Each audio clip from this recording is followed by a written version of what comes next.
بسم اللہ الرحمن الرحیم۔ السلام علیکم ورحمۃ اللہ وبرکاتہ۔ محترم سید علی بخاری صاحب اور علی شیر حیدری صاحب اور پیر طریقت حافظ پیر محمد ارسلان رضا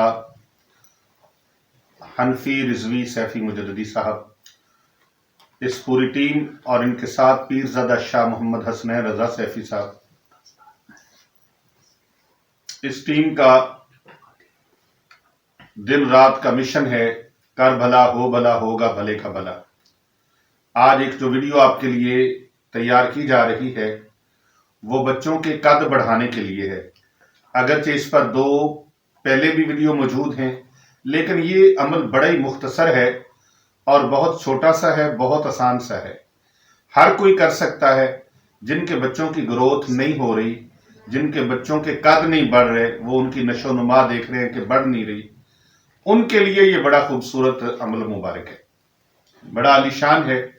آپ نے کرنا کیا ہے، کھجوریں لینی ہے 11 کھجوریں آپ نے رات کو پانی کے اندر بھگو دینی۔ 11 کھجوروں کو بھگو کے رکھ دیں۔ جب صبح ہو تو آپ نے کیا کرنا ہے، اس پانی سے 11 کھجوروں کو نکال لینا ہے۔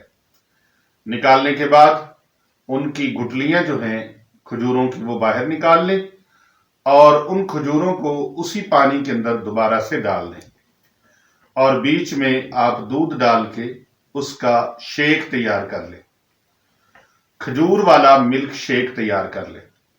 وہ پانی آپ نکالنا چاہیں تو نکال بھی سکتے ہیں، خالی دودھ میں بھی آپ شیک بنا سکتے ہیں، اور اگر اس پانی کو استعمال میں لانا چاہیں تو پانی کو بھی استعمال میں لا سکتے ہیں۔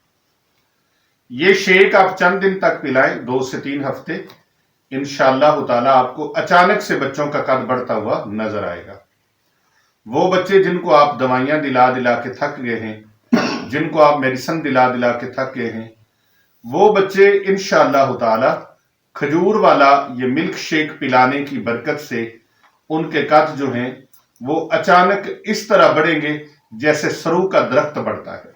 تو آپ اس نسخے کو آج ہی آزمائیں اور اپنے بچوں کو، اگر آپ کے بچوں کے قد چھوٹے ہیں تو ان کو یہ ملک شیک ضرور استعمال کروائیں، کیونکہ قد انسان کی شخصیت کی ترجمانی کرتا ہے، اس کی ہائٹ انسان کی ترجمانی کرتی ہے۔ تو چھوٹے قد والے جو ہیں وہ اب پریشان نہ ہوں، انشاءاللہ ان کے قد بھی بڑھ جائیں گے۔ وہ اپنے گھر کے اندر ملک شیک کا استعمال کرنا شروع کر دیں۔ خالی پیٹ یہ پینا ہے، 2 سے 3 ہفتے لگاتار استعمال کریں۔ ہائٹ اپنی پہلے بھی ناپ لیں، پھر بعد میں بھی ناپ لیں، آپ کو پتہ چل جائے گا کہ کتنی ہائٹ بڑھ گئی ہے۔